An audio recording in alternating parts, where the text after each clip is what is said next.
Okay. Okay.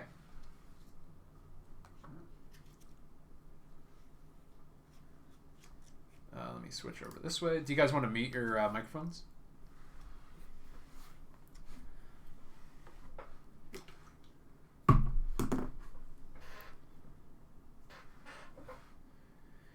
Okay, so let's continue where we left off on Friday, but let's consider some different types of problems. So these ones are specifically sort of more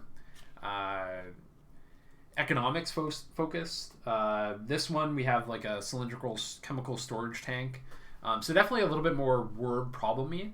I know on Friday we talked, or we did questions primarily considering like geometrical problems, right? So we had, I don't know, what did we do on Friday? Let's take a quick peek.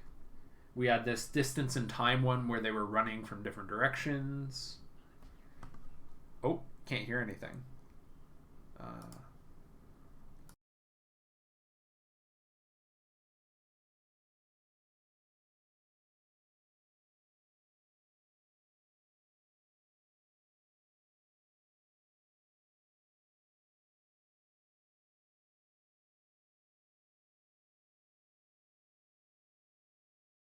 Okay. Yeah, so as I was saying, Friday was primarily kind of more geometrical focused, right? So we had to optimize the area of a field. We had to find the maximum volume of a box.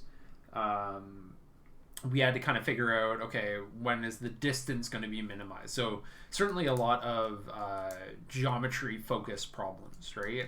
Where you had to get a certain picture in mind and you had to figure out the dimension of the thing you were trying to minimize and an equation for the dimension you're trying to minimize. All right. Now, the hardest part of these questions, I would say, is just getting the formula set up. Right. Once you have the formula, the rest just kind of trickles down from there. Right. So the formula is the hard part, but then once you have the formula figured out, it's the steps are always the same. Take the derivative, set it equal to 0, find your critical points, and then sometimes you have to check the endpoints as well. Okay. Now, today is going to be very similar, except that we're dealing with problems to do with economics and science. But still the same focus, right? The same idea. The same steps that we were following on Friday will also be applicable here, okay? So let's get started with this first one. A commuter train... oh no, my pencil. My Apple Pencil is out of charge, I think. This could be disastrous. Let me see if it's just a disconnect error.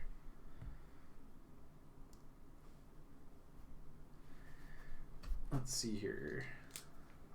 Oh, thank goodness. Whew, that was a close one. Okay, so a commuter train carries 2,000 people into a large city. Okay. The cost to ride the train at the start is $7 per person. Okay. If we increase the price by 10 cents, then 40 fewer people would ride the train. Okay. And if we did the opposite, if we decreased the price, then 40 more people would ride the train. Okay, for every $10 or 10-cent decrease in price. The maximum capacity of the train, so the train can hold up to 2,600 people, and here it's saying it can carry as few as 1,600 passengers. We have to figure out what fare the railway should charge to get the maximum possible revenue. Okay. So actually, one formula that'll kind of be applicable to multiple problems that you're going to be doing in sort of these economic focused questions is the following. So this is actually quite important. Revenue. The way that we define revenue is well, first of all, revenue in general is the amount of money that's coming into us. Okay, so not necessarily the profit, because to find profit, you have to take whatever your revenue is and subtract away the cost, right? So revenue is just the price that you're selling an item at, and then times the number of items that you sell. Okay, so price per item times number of items sold. Okay. So and that's a formula that's going to be applicable to a whole bunch of different questions in section 3.4 homework. Okay. So for our problem here, we are told that initially our initial cost per ticket is $7 per person. And then what we're going to do is we're either going to increase or decrease the price by 10 cents or some multiple of 10 cents. Okay, so if we increase the price 3 times, the ticket will be $7.30, and then we'll have a different number of tickets sold. Okay, so let's kind of summarize that in a nice formula. Okay, so first I'm going to declare what my variable is here. Okay, so I'm going to say let X represent the number of price increases. Okay. And so the way that I can build up this revenue formula, I know that revenue is going to be equal to the price per item, or the cost of each ticket. Okay, so in that case, our ticket cost is initially $7, but every time we increase the price, we're going to be adding 10 cents onto that. Okay, so the initial $7 plus 10 cents for every single price increase that we make in our problem here. Okay. Now the question also states that every time we do increase the price, 40 fewer people are going to ride the train. Okay, so again, we initially start with, when the ticket price is $7, we start with 2,000 passengers, but then every single time we increase the price, that number will drop by 40. So minus 40x.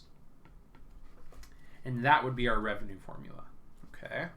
I'm going to take a quick pause here.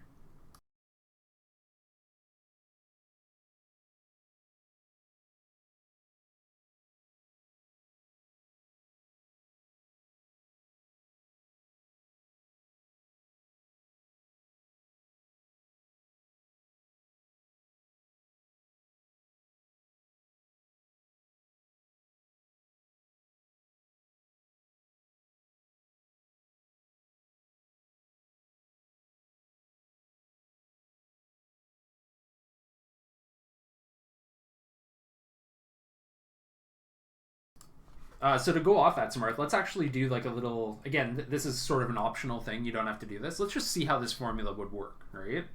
So let's say we increase the price 3 times, okay?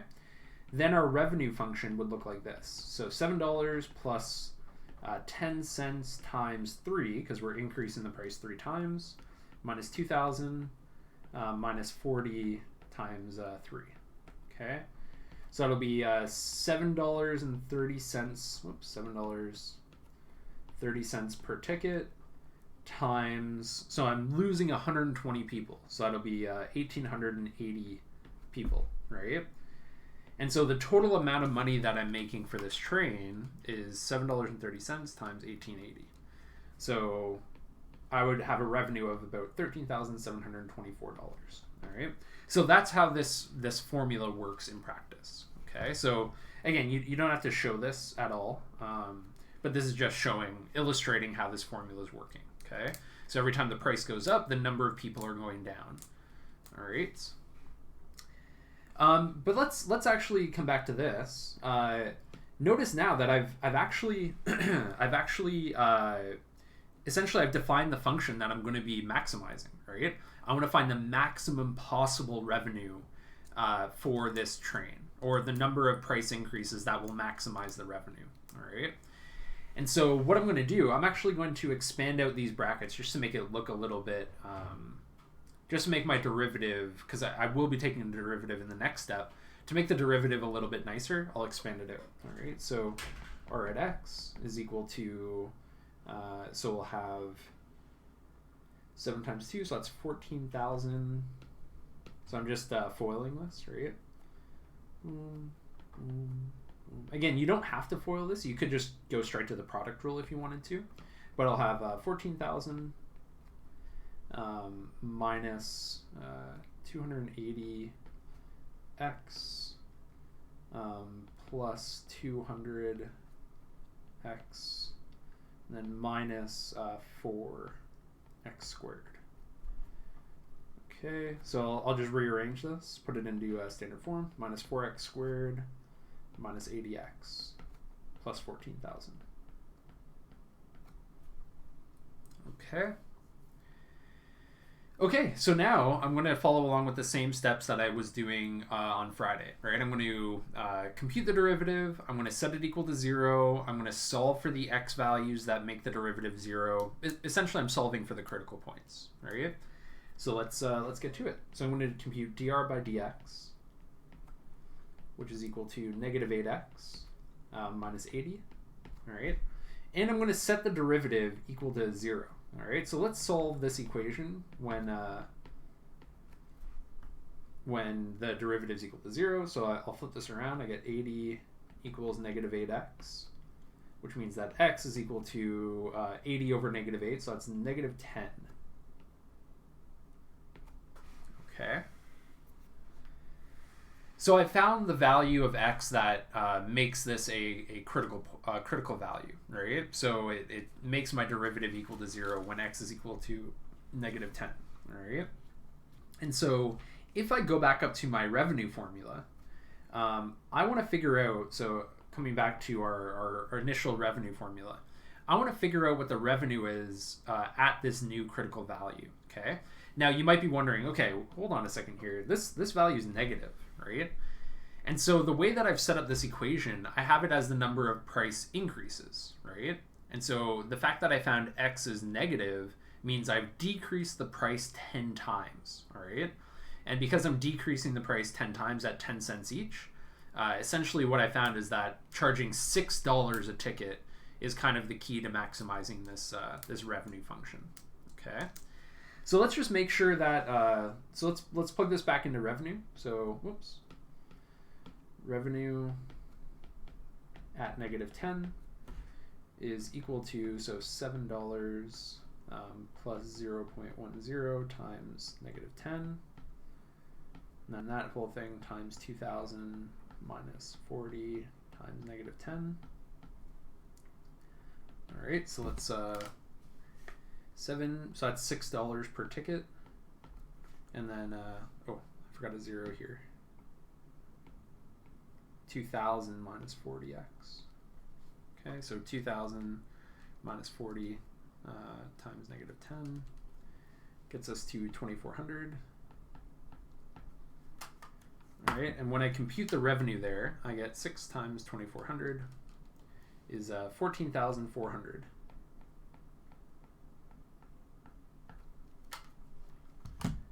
Okay, and that is the maximum revenue, okay? But there's one other thing that I still have to check in this example, okay? So if I go back up to the question here, I'm told that the capacity of the train has to be less than 2,600 but greater than 1,600, okay? So what I also have to do, remember from the notes that we took from section 3.2, whenever you're trying to optimize something, it's not enough to just find the critical points, all right? What you also have to do is check the two endpoints that you have. So in this case, our endpoints are defined by the number of passengers, okay? So we should also check what's happening when there are 1,600 passengers and when there are 2,600 passengers, okay? And so, yeah, so let's see what's happening there, all right? So we want to figure out, going back to this 2,000 minus 40x part, we want to figure out how many price increases or decreases would be required in order for there to be both 2,600 passengers or 1,600 passengers.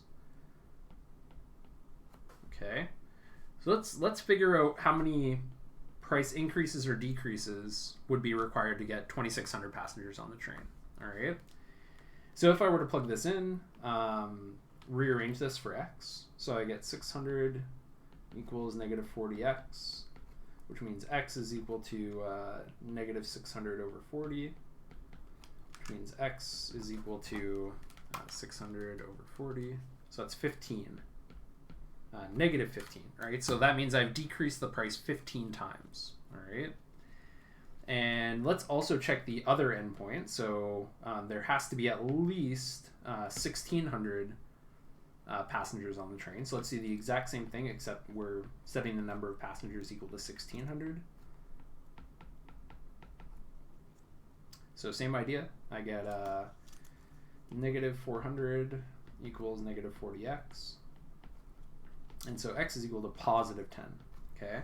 Meaning if I increase the price 10 times, then there's only going to be 1,600 people on the train, okay? Now, the reason why I did all this, I should check my two endpoints for this, right? So I have to figure out what r at negative 15 is and what r at 10 is, just to make sure that I don't get a value that's larger than the critical point that I found, okay? So plug in negative 15 and 10 into my revenue equation. So negative 4 times negative 15 squared.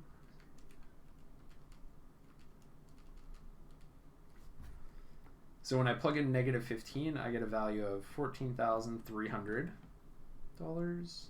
Okay, so that's still less than the revenue that I found. So that's good. I can kind of ignore that point. And when I plug in 10, let's see what we get. 4 times 10 squared. That's 80 times 10. I get a value of 12,800. And so that means our maximum value that we get is indeed from the value that we solved from optimizing this function, right? Our critical value, okay? And then we just have to optimize, or we have to actually answer the problem, right? So here we're told, or what we're being asked here is what fare should the railway charge to get the largest possible revenue, okay? So essentially the fare that was being charged was $6, all right? So we conclude, therefore, the fare that will maximize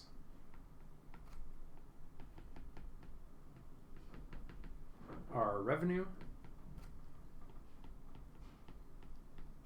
is $6 per ticket.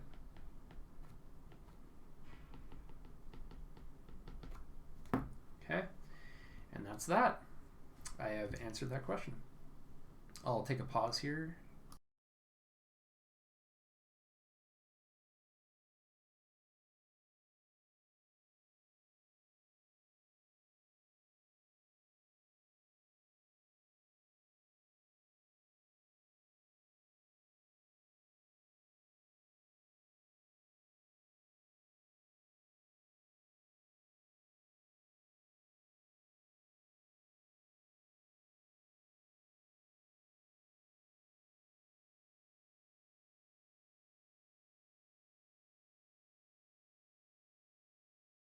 One other formula that you guys should pay attention to that you might have to see or that you might have to use at some point, I'll write it up here.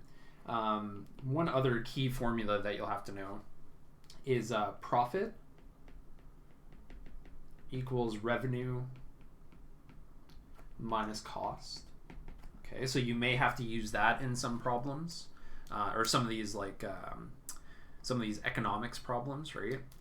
But other than that, I think I might be wrong, but I think that is all of the formulas that you'll have to use for this section. Okay, if you stumble upon another one, just post in EDSB and make sure we're all aware of it. But I think only those two are the key formulas that you guys will have to use for this section. Okay. I have one more example problem. This one's even a little bit more straightforward, so we'll get through that, and then that's it for me. Okay, so we have a cylindrical chemical storage tank, and the storage tank has a capacity of 1,000 meters cubed. So it's cylindrical. So let's just draw out a quick cylinder here. Again, when I can, I'm always a fan of drawing out a quick picture here. Okay, and so we're going to have two quantities here. we're going to have the radius and the height. Okay. And the chemical storage tank is going to be constructed in a warehouse that is 12 meters by 15 meters with a height of 11 meters. Okay, so essentially this storage tank is being built in a room, and that room has a fixed dimension to it. Okay, so essentially we're going to have to make sure that we're not exceeding the dimensions of the room. Okay. The specifications call for the base to be made of sheet steel that costs $100 per meter squared. So the bottom costs $100 per meter squared. I'll kind of write that in. The base is $100 per meter squared. The top is made of material that costs $50 per meter squared. And the wall or the sides are made of material that costs $80 per meter squared. Okay. So the first question here is just, is it possible to create a tank of this capacity that actually fits in the warehouse? Okay, so essentially we have to figure out, yeah, is it feasible? And so looking at the dimensions of the warehouse, we notice that the floor is 12 by 15 meters and the height of the room is 11 meters. Okay, which means we can make a tank that's 12 meters across and 11 meters high. Okay, meaning the maximum tank that we can fit, I'll do all the maximum calculations in green here. The maximum tank that we can create in this would be 12 meters across and 11 meters high. So let's just see what the volume of this tank would be. Okay, so if the width of the tank is 12 meters, that means the radius is 6 meters. Okay, so let's figure out what the volume of this tank would be if we totally filled up the area here. So we have the volume equals pi r squared times the height. So that's pi, our radius is 6 squared times the height, which is 11. Okay, so let's plug this in. I get a volume of 1,244.07 meters cubed, which is great because if I look in the question here, I notice that my volume is just 1,000 meters cubed, right? So that means I can indeed fit a tank that will get me 1,000 meters cubed as my volume. Okay. So really, this isn't part of the optimization question. This is just, can we fit a tank in this? You know, it seems like a logical check, right? Before you embark on all this mathematics, let's just see if it'll fit in the first place, right? Rather than wasting all of our time trying to optimize this thing, which eventually won't even fit. Okay.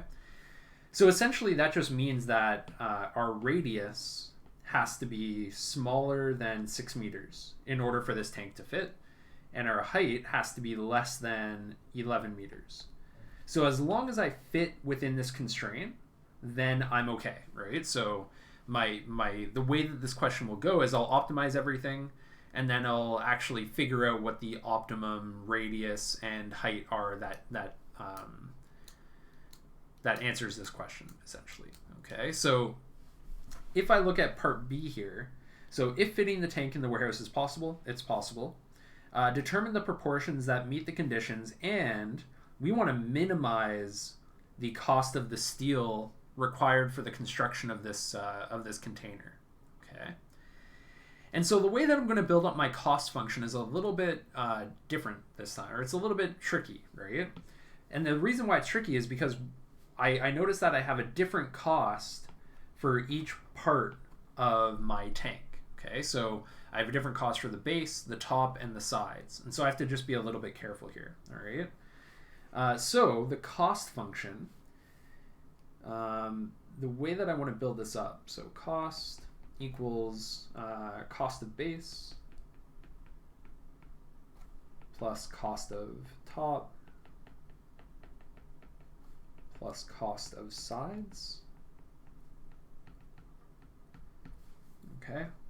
And notice that the costs that are given to me, it's the dollar per meter squared. Okay, so to find the total cost of the base, I take $100 per meter squared and just multiply it by the area of the base. Okay, so the cost of base would be 100 times area of the base. The cost of the top, same idea, would be 50 times area of the top. And the cost of the sides would be 80 times the area of the sides. Okay.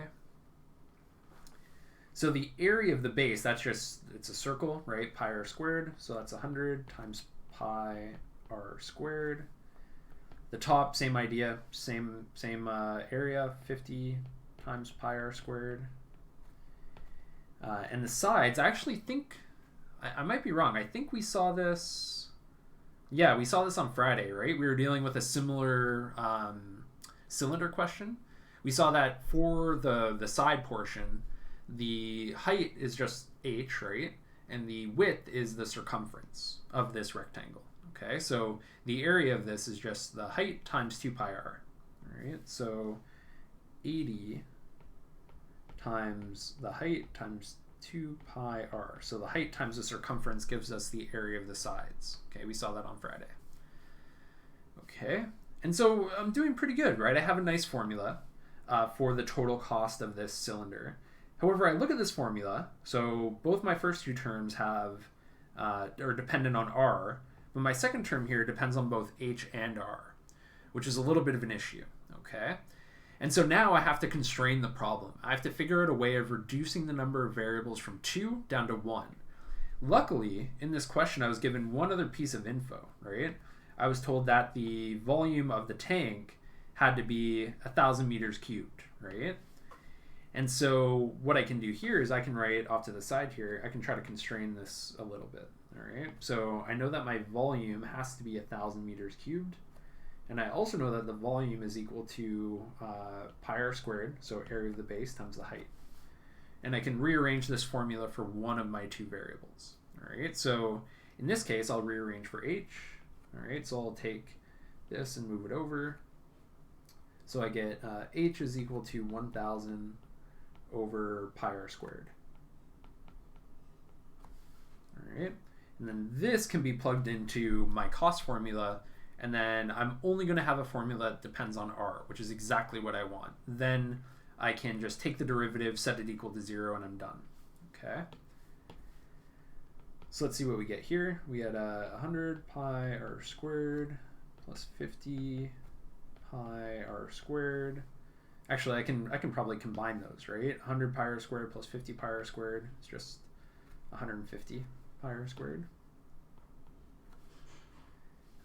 Plus, and then I have this term over here. So I have 80 times h. Now h is equal to 1,000 over pi r squared times 2 pi r. And I see that I get a little bit of cancellation here, right? Pi will cancel with pi. I'll lose an r in the denominator here. And then I can just multiply the numerator together. All right, so when I do that, I get 150 pi r squared plus, and then I get 80 times 1,000 times 2, so 160,000 over r. Okay, whew, that was a lot, but now we have a formula for our cost that depends entirely on r. So now the problem becomes the same as any other optimization problem, right? I take the derivative, set it equal to 0, solve for my critical point, and that's it. Okay. So let's do that. So yeah, here's my cost. So what I'm going to be doing here is I'm going to be taking dc by dr. I'm going to be setting it equal to 0. And my derivative is going to be, so I use, actually, I'm going to rewrite my cost function just a little bit here. Instead of writing r in the numerator here, I'm going to bring it up and write it in the, or sorry, instead of writing r in the denominator, bring it up and write it with a power of -1 instead. R to the -1, just like that. Okay. Now I can use power rule for both of them. So pretty straightforward derivative. So that'll be 300 pi r minus 160,000 r to the -2. Okay. So 0 equals 300 pi r minus 160,000 over r squared. All right, I'm going to multiply every term by r squared just to get rid of the r squared. So I get 0 is equal to 300 times pi r cubed now minus 160,000. Okay. Now I'm just solving this thing, right? So I'm going to move the 160,000 over to the other side, and then I'm going to divide by 300 times pi. So I get r cubed is equal to 160,000 over 300 times pi.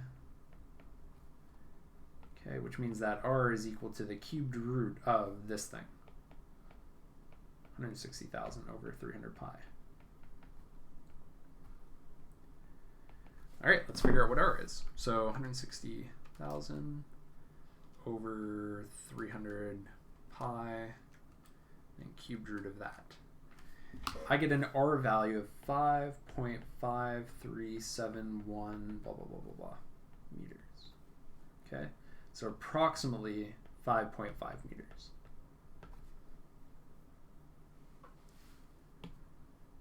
All right. And so that is the radius of this tank, the cylindrical tank.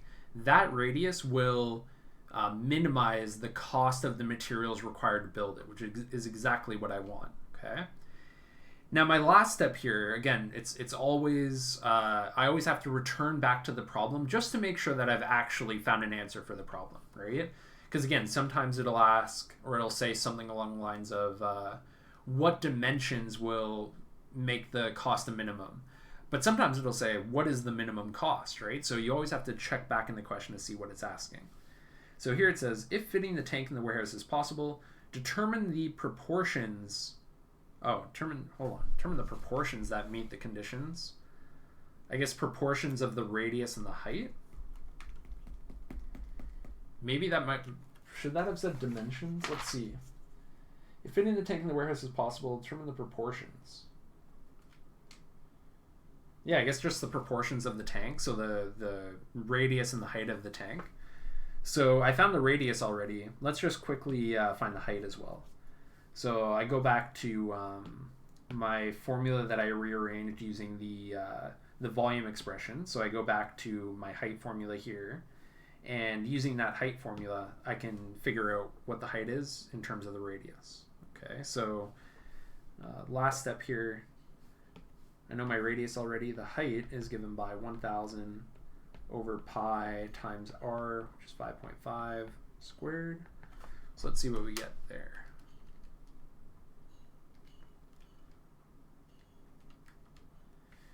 I get a height of 10.38 blah, blah, blah meters. Okay, so the height is approximately 10.4 meters. All right, so therefore the dimensions that minimize cost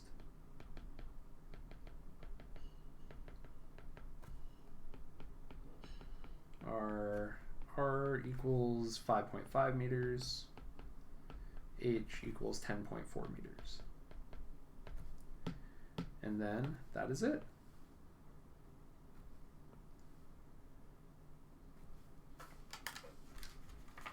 Okay, let's see. I think I got that. Yeah, 5.54 meters. Yep, that's it. That's all.